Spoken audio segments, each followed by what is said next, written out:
alone. It's a movement, support it even if you ain't doing it. Wear it on your shirt, put it on a purse, spray it on your baby if that diaper rash hurts, or anything for that matter. Cheeks getting fatter, smiles getting wider. Keep on nursing till that baby is retired. Seats on, keep going for the sun, feed the fire. Even if you're tired, know we got your back. Cause a village is a village and a scratch just a scratch. Chocolate milk matters. Chocolate milk matters. Chocolate milk matters. Know we got your back. A village is a village, so a scratch just a scratch. Chocolate milk matters. Chocolate milk matters. Yeah. Chocolate milk matters. Know we got your back. Our village is a village, so a scratch is just a scratch. Peace and love, everyone. I am your host, African Moon. I want to thank you again for tuning in with us. Tonight we're talking to Mama Shamika about her experience with breastfeed and being a teenage mom. Shamika, how are you doing tonight? I'm good. How about yourself? Oh, I am fantastic. I am so glad to get you on. I really, as soon as I read your story, it's like this needs to be shared. People need to realize what sabotage looks like from the beginning. Can you please share with us what happened with you? Yeah, for sure. As you said, I was a teenage mom at the time, and I hadn't really studied much about breastfeeding or, any of the great things that are helpful, with your baby as far as bonding. I've seen a few mothers that are doing lotus births, which I think is fantastic. It's phenomenal. And so I had sort of a natural plan going on with my midwife.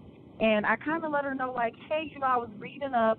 I really like to breastfeed my baby. And she kind of just was if that's something you want to do, that's fine. So I had my daughter. Everything was fine. And then I went to go and breastfeed her. But she was latching on. It wasn't issues like latching or anything. And I wasn't really aware of different positions and things like that, and just being informed. And so my daughter she wasn't taking well. She didn't really they called it the football hold. She didn't really like that. So, my midwife came in. This was the same day that I had my daughter, and she's like, you know what? Breastfeeding isn't really working for you, even though I was producing a ton of milk. And when I say a ton of milk, I mean I was filling up little 6-ounce bottles, probably 3 to 4 an hour. So I was producing a ton of milk, which she thought was phenomenal. But then she was like, you know what? Let's give your baby formula.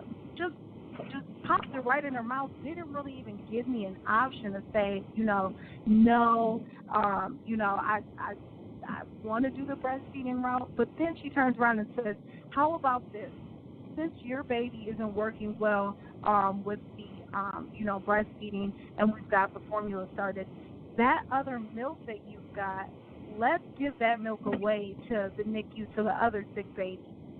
So wow. So wait. Let me get this straight. So you have milk in a bottle, and instead of them suggesting that you take the milk that your body made for your baby and put it in a bottle and put it in this child's mouth, they told you to give that child formula? Yeah. Yes. Wow. Yes. Yep. And so, I was just really taken back that, as far as even with my supply, I was even taken back by there's no other option that could be offered, instead of just popping a bottle of formula in my baby's mouth, but yet handing out pretty much all my supply to all these other mothers, which I'm all for it with, just other sick babies and giving to my own and things like that. But I just didn't like what it led up to and how formula was just so pressed, onto my child at the time. So I really appreciate just voicing my, kind of mini experience, but it made a major impact, and just seeing the difference, because I have 2 children now, and kind of seeing the difference between the two with both of my children, and kind of what I would have done differently, and, you know, how to pretty much reach out to those other mothers that are either pregnant or kind of struggling with breastfeeding and, you know, and anything like that, and sticking with breastfeeding your child, as long as you can. Okay, so I'm this boggled my mind because I don't remember reading that part. But so if you don't mind, I would like to backtrack a little bit. So you're producing a large amount of milk, but your baby doesn't like the one position that you were doing or that they taught you. So they didn't teach you another position, and they didn't suggest that you give your breast milk to your baby in a bottle. So what did they want for you to do with the breast milk that you had again?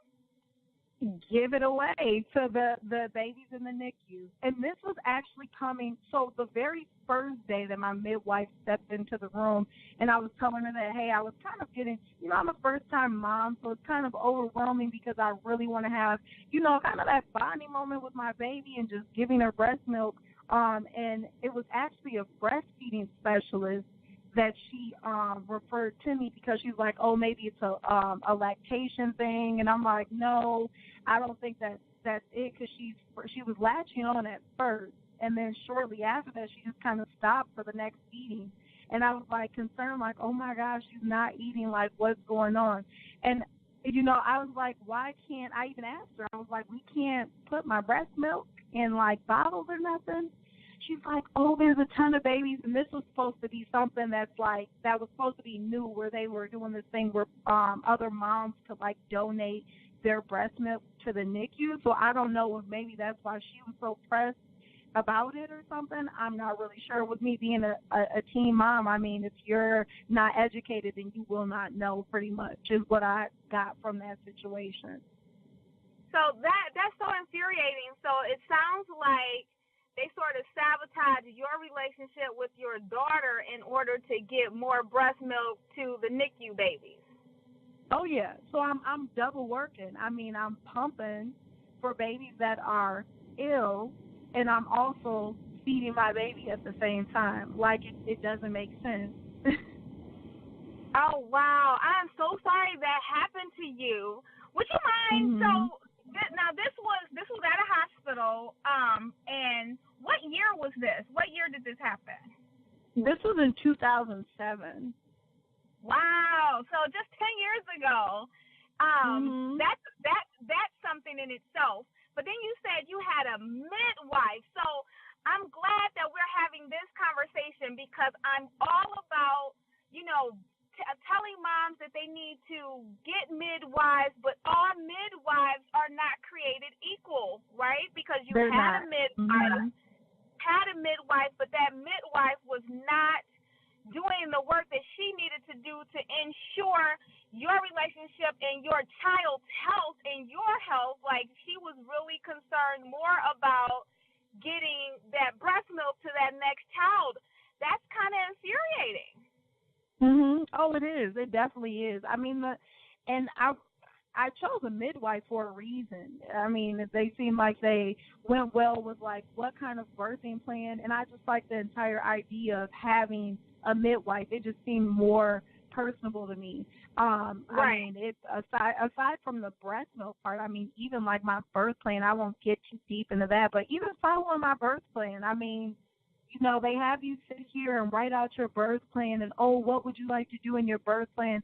I wanted a natural birth, and that even, like, turned. So, I kind of felt like I got the short end of the stick as far as medical-wise goes, but...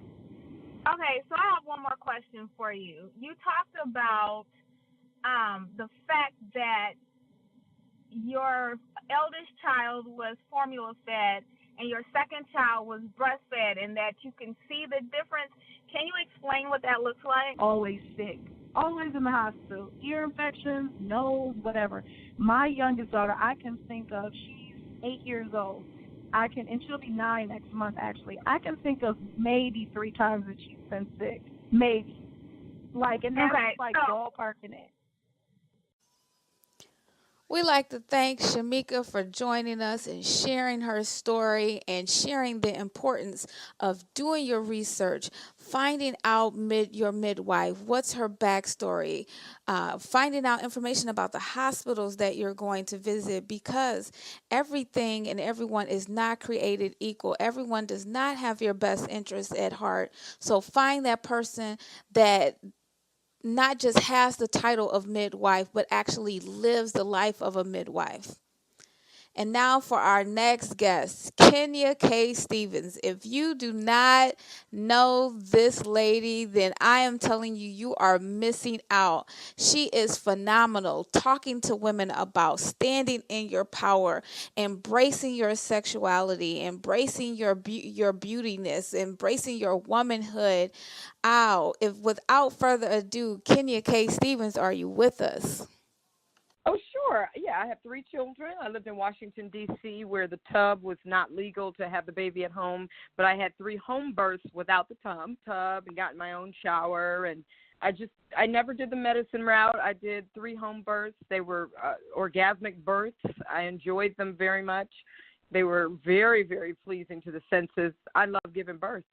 So all 3 of the babies were born in my bed. Oh, nice.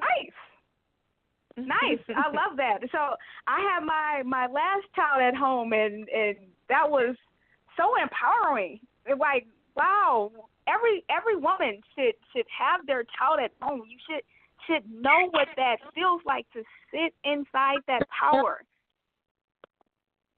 Right. I love being in that power. I felt like a tigress giving. I felt like I just was the most powerful that I felt in my whole life.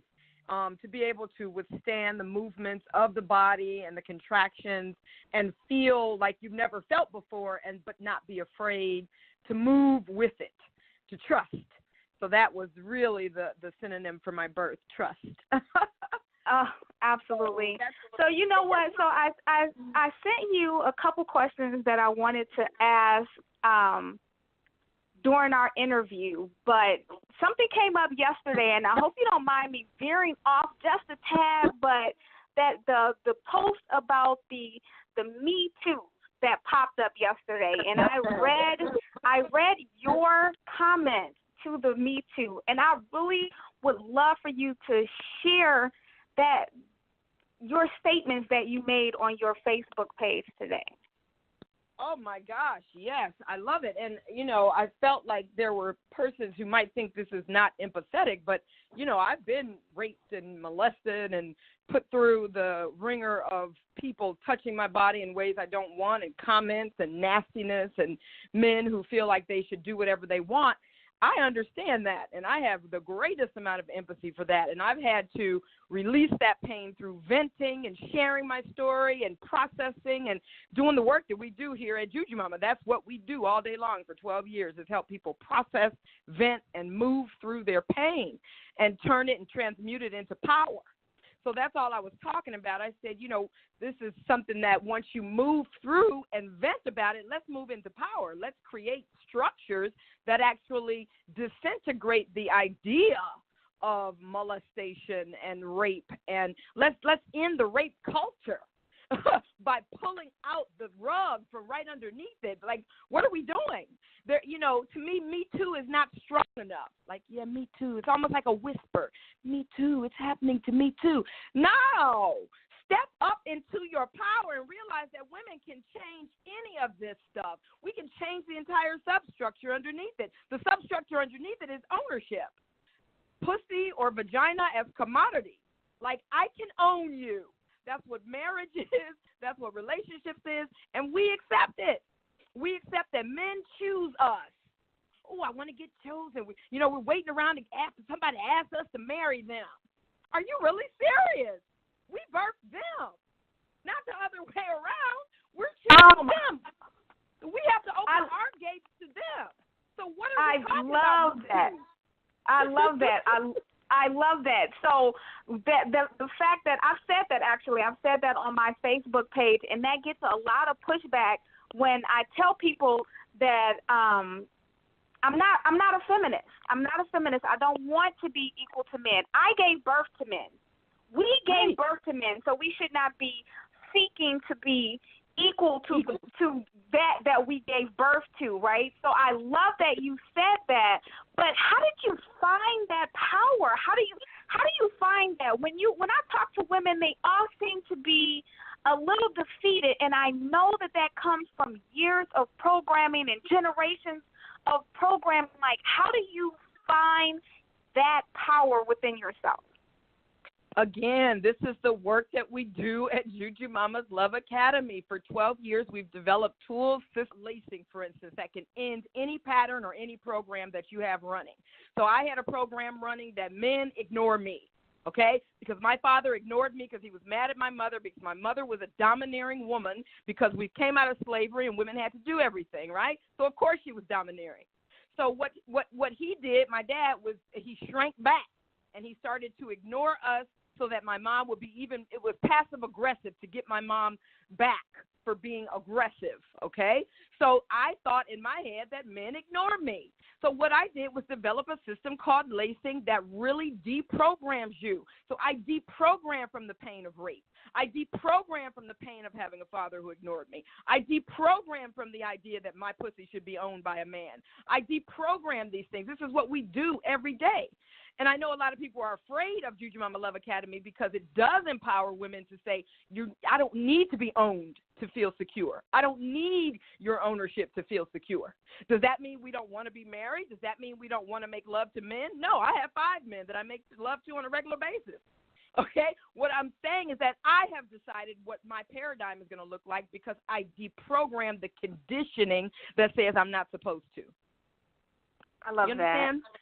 Yes, I absolutely understand. So for those of you guys who are just tuning in, we are talking to Kenya K. Stevens. I love you. I have been Googling you all over creation, and I love your power. Like, you are the essence of why I do the work that I do with trying to empower women, because I work with a lot of mothers who give birth in the hospitals, are born in these communities where they're not supported with birth. They're not supported with their birth choice. They're not supported with breastfeeding. They're not supported. And because of that, they take this role that I think is sort of laid out by formula companies, which is you can't do it all, so let me handle it, and you just go out and you work, because I'll take care of your children for you because you can't do that. No, right? No. See, I didn't work for 13 years. I nursed my last child for 7 years, and I nursed my middle child for 3 years, and I nursed my first child for 2 weeks until I had to go have chemotherapy. I had cancer growing in my womb with the child. So I was not able to finish nursing him, but I see the difference between nursed children and non-nursed children, and I would never. One of the questions you asked me on the write-up was about African women and African American women, and we don't nurse because of slavery, and that's why we are non-sexual. That's why we try to stay away from sex in general. Nursing is about sexuality. And so, women are thinking we're not supposed to, they're thinking, Black women believe, right, that we're not supposed to show our sexuality. And that is from slavery. It's conditioning, because that's what we were made to do, be sexual breeders. So I agree with that. But you know what? We have the tools to get over that. We have this now. I don't understand why women continue, except that it's just a tradition. No, I nursed my children walking through the grocery store. I took my breasts out and nursed the baby. Just like I'll put a naked picture of my mommy body on Instagram, because I love my body. I love my breasts. I love myself. I love everything my body can do. My body can orgasm. My body can nurse. My body can give birth. My body can heal men and children. You understand? So there's a whole deprogramming process that has to be done, which is, again, why we created Juju Mama. It's not intellectual. You can't talk yourself out of it like, okay, today I'm going to love my body. Okay, today I'm going to accept my sexuality. Okay, you can't talk yourself out of it. There are tools, processes, community needs to be around you, support, and everything that you need. So that's Absolutely. Very important. I hope more women go through that kind of process. I don't know where you can do it at, but I provide it every day. Well, you know what? Let's share that information. How can women get in touch with you so they can start that healing process? Juju Mama, loveacademy.com. And, you know, I have a group there called the Blue Butterfly Women, and we have women in there who, for instance, could not get pregnant. And we do the rituals and we do the meditations and we get them down to the point where they can get pregnant anytime. We have women there who say, they go through their whole pregnancy process with us. Because when you go into a midwife, or especially a midwife, she will say, have you been molested? Why does a midwife ask that question? A midwife asks that question because if you've been molested, it's going to affect your birthing. You Absolutely. may be the one who's not able to, who can't push the baby out. The baby gets stuck because you are tense in your root chakra. You're tense. Now, how do you even know that you're tense? You don't. That's why she's asking you, were you molested? You see what I'm saying? But she's not telling you, here's how to undo that tension in your root chakra. Here's how to undo the tension in your sacral where your emotions have been stored up for years, and your anger and your pain and your anguish and your utter trauma is all stored in your vaginal canal and your ovaries and your uterus, like mine was, which is why I had cancer in my uterus. Okay? Nobody says how to undo it, but there are ways to undo it. Instead, African-American people are running away. Oh, my God, STDs, cancer, my God, running instead of realizing we created the technology 50,000 years ago to cure this stuff. Absolutely. And that's what we share at Juju Mama. So let me ask you this question. You talked about the fact that you had cancer in your uterus with your first pregnancy. Was it after dealing with cancer that you were able to tap into that energy that you exude now of the power and strength that we see with your post on Facebook and with Juju Mama in general? Like, was that the breaking point for you, or were you like that beforehand?